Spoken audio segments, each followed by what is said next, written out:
You allow me to talk. What is your problem? You allow me to talk. What is your problem? My time can start. Madam Speaker, I thank you. Allow me, for allowing me to say a few words in regards to this bill.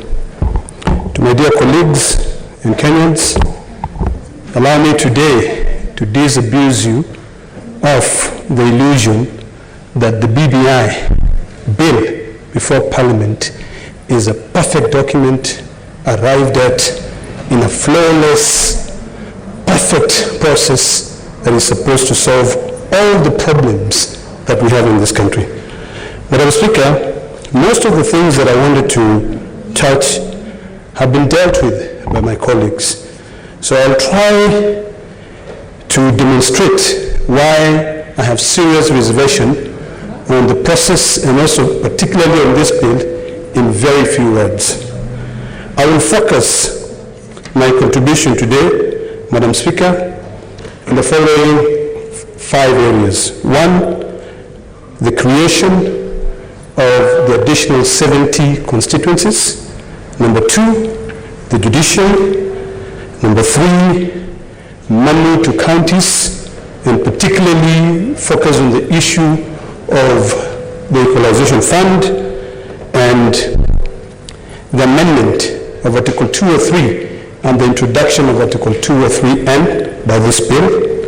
And I will also focus on the role of Parliament in ensuring a fiduciary responsibility when it comes to the executive. Madam Speaker, without taking so much time, I will begin by focusing on one area, which I strongly believe that for the last decade, this country has made tremendous steps because of the judiciary. Madam Speaker, I've had a chance to look at the bill and also all the submissions.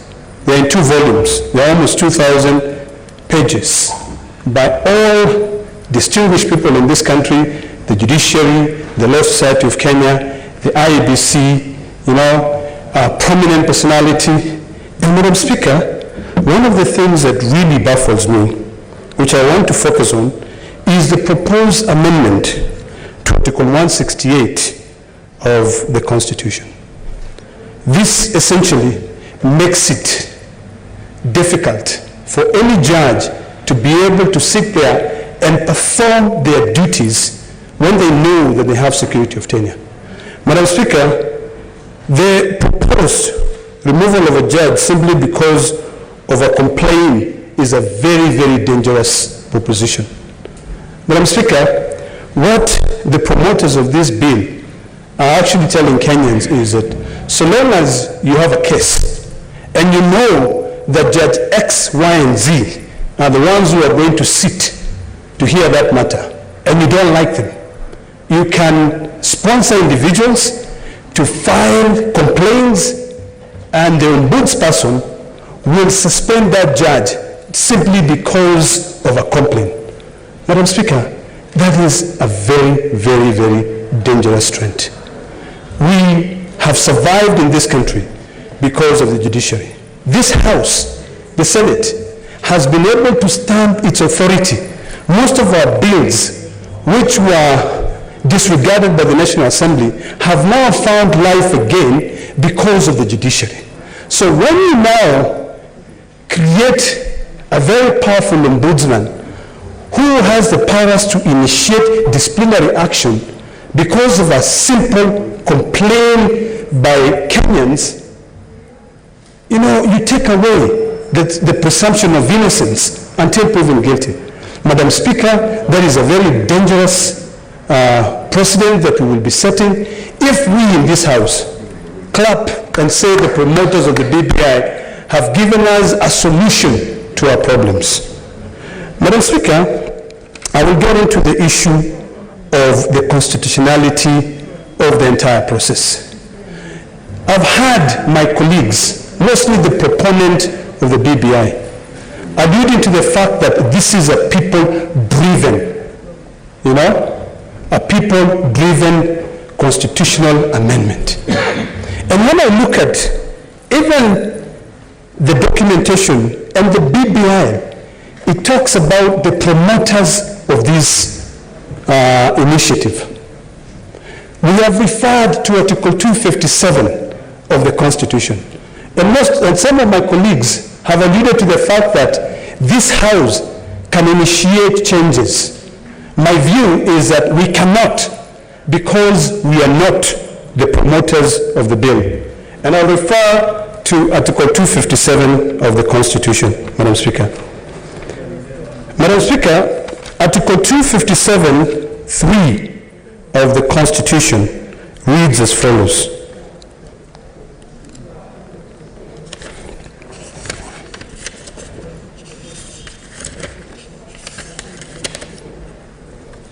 If a popular initiative in the form of a general suggestion,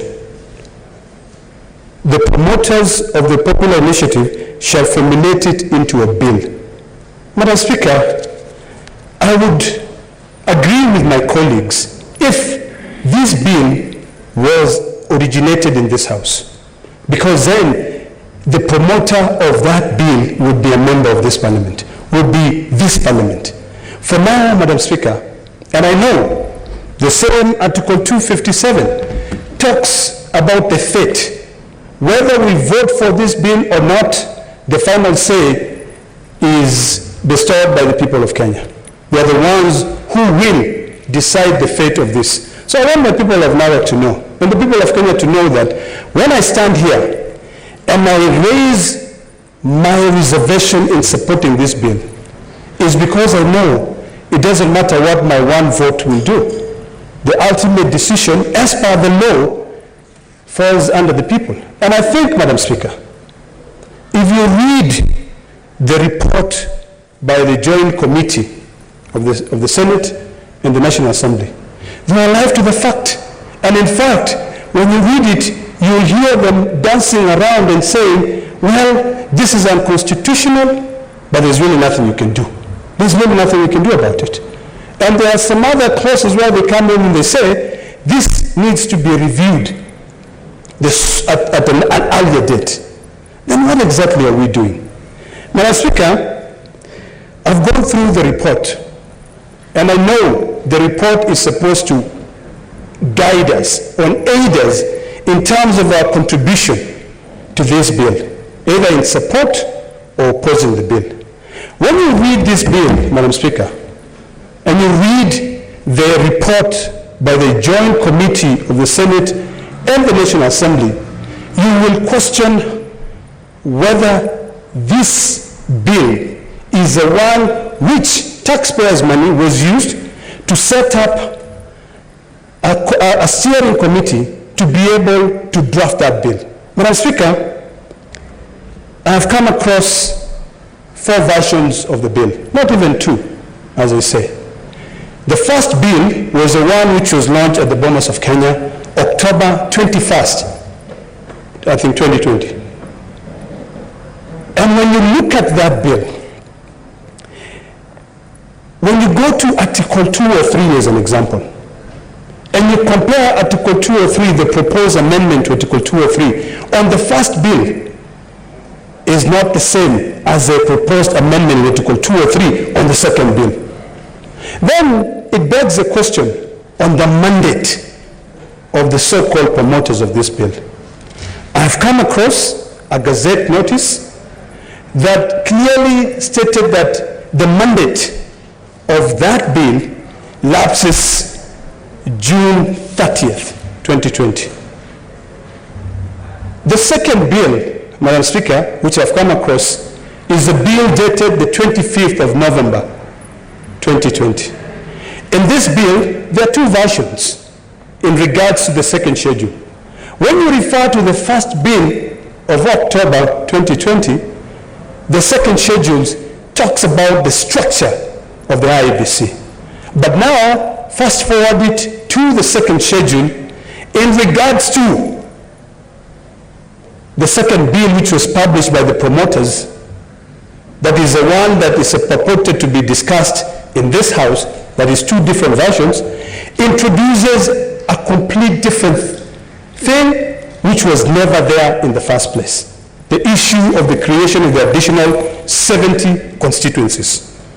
Madam Speaker, I'm a firm believer that the framers of our Constitution as it stands were alive to the fact that it becomes very difficult for Parliament, or rather for anyone, to constitutionalize certain and protect certain constituencies and leave the rest. 290 constituencies, Madam Speaker, save from the few from Taita Taveta and Lamu, because of population that have been protected by the Constitution, the rest can be changed at any given time. I live in Narok East, Madam Speaker, and if at any time the population reduces in Narok East, I might end up losing Narok East because Narok East is not protected. So, Madam Speaker, to attempt to say that you are now taking that power away from the IEBC and telling IEBC that as soon as this act has been assented to by the President, you have 6 months for you to be able to create these constituencies. You disregard what IEBC has told you, because if you read the report, Madam Speaker, IEBC has shared with you the practicality of setting up this 70 constituency, that it will not take less than a year. You forget that the same Constitution states clearly that the referendum must be held a year into a general election. We are in May today. I want to see this magic that will come from somewhere, that we will propel IEBC with no budgets, Corona period, for them to be able to go out there, I bet illegal, because these are not the views of Kenyans. It is the views of a few individuals.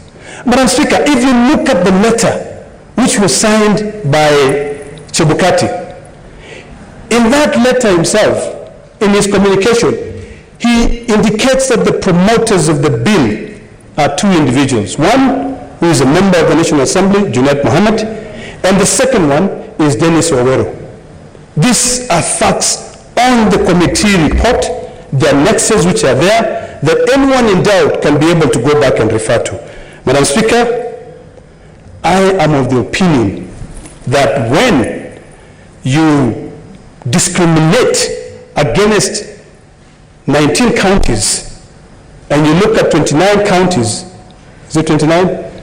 You know, and say in these counties you can set up a constituency here and you name them, you're not only discriminating them, you're not only creating a disparity in this country, but you are also creating a problem that cannot be solved easily politically.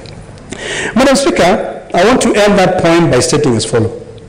It is quite evident that the issues of constituencies, the issues of boundaries are very emotive. There are things that needs people to be consulted, convinced of the need to be able to set up, to alter boundaries, create new constituencies, new wards. And that is why the framers of our current constitution really took their time, because by the time we got the 2010 constitution, Madam Speaker, I dare say, the process that we took was a very painful process. Kenyans assembled at the Bomas of Kenya. They gave their views. You know, even though that draft did not end up being the constitution, but the final constitution took into consideration what Kenyans all over had in mind. Madam Speaker, whoever the promoter of the bill is, because it is not Kenyans, it is a bill, it's either the Building Bridges Initiative or these 2 individuals who are noted here, ought to really think and ask a few questions. Are we amending the Constitution for short gains, or are we doing so for posterity? Madam Speaker, my third point comes into an issue that we fought so hard, which led to the arrest of our individuals, of our colleagues in the Senate, the issue of revenue.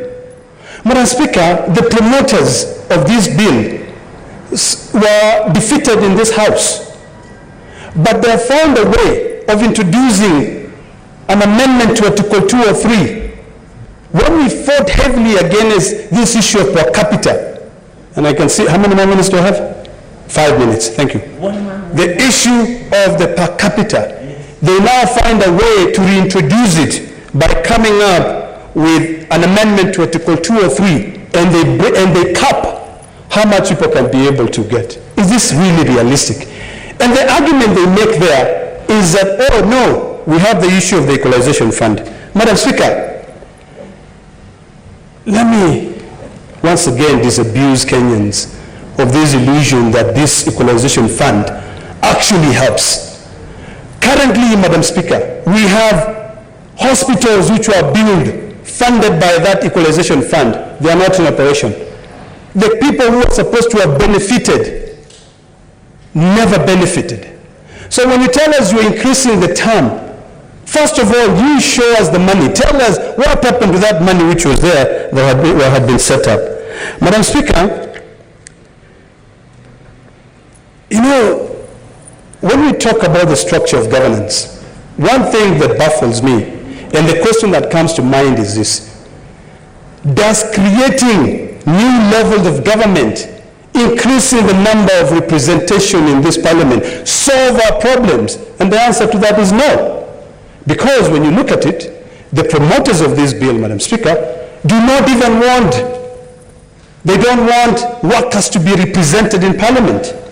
That is why they have sought to amend Article 97C and to do away with that provision of allowing workers to be represented here. I don't know what Sosion and Tom, who are representing workers in the National Assembly, will have to say about that, or even Atwoli, who on a daily basis talks about the rights of workers. He had a beautiful chance, and the Constitution of 2020 had given him that chance. Madam Speaker, the last thing which really question the motive of this bill is the issue of the role of Parliament once again, in terms of oversighting the executive. Now, there is an amendment, Madam Speaker, I think to Article 154, which really brings up the issue of removing the vetting of cabinet secretaries, the vetting of PSs. Madam Speaker, we're having a very difficult time right now oversighting these cabinet secretaries. Now, when we don't give Parliament that power to be able to vet them, are you not just going to be brewing a lot of impunity and corruption? What happens to the issue of integrity in this country, Madam Speaker? Madam Speaker, I want to end by saying the following things. I think I'm a firm believer that coming up with a proposal to amend the Constitution when you have not even implemented the first Constitution that we fought so hard for, you become an escapism, but not really a person who wants to be able to help this country. We need to think about the future generation in this country. You know, you can create so many goodies. You can actually say an MCA will be in the executive. So what have you done there, Madam Speaker? You have taken away that check and balance system in the devolved system of governance. Because an MCA who can become a CC will just team up with the governor, and when the MCAs now are either checking the governor, I mean, they'll just collude, and there's nothing you can do. So really, I would want us to be very critical, and I would want to be convinced that, first of all, interfering with the judiciary will help this country move forward. Second, interfering with the role of Parliament will help this government go forward. And I'm not saying, Madam Speaker, that nothing is good in this bill. There are a lot of good things which can be amended based on amending the legislation. I want to end with the following words. That whether I vote for this bill or not, the law, the Constitution as it stands, gives the last word to Kenyans. I'm here to inform Kenyans as their representative. I'm here to point out areas which I think are wrong. 1 minute, yeah? And it's up to you. I thank you, Madam Speaker. Thank you, Senator. Senator Mohammed Malu.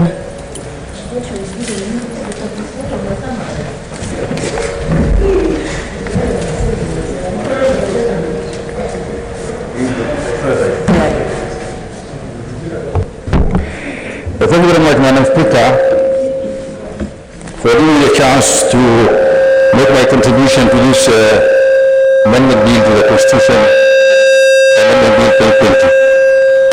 Madam Speaker, in the memorandum of this bill, the non-objective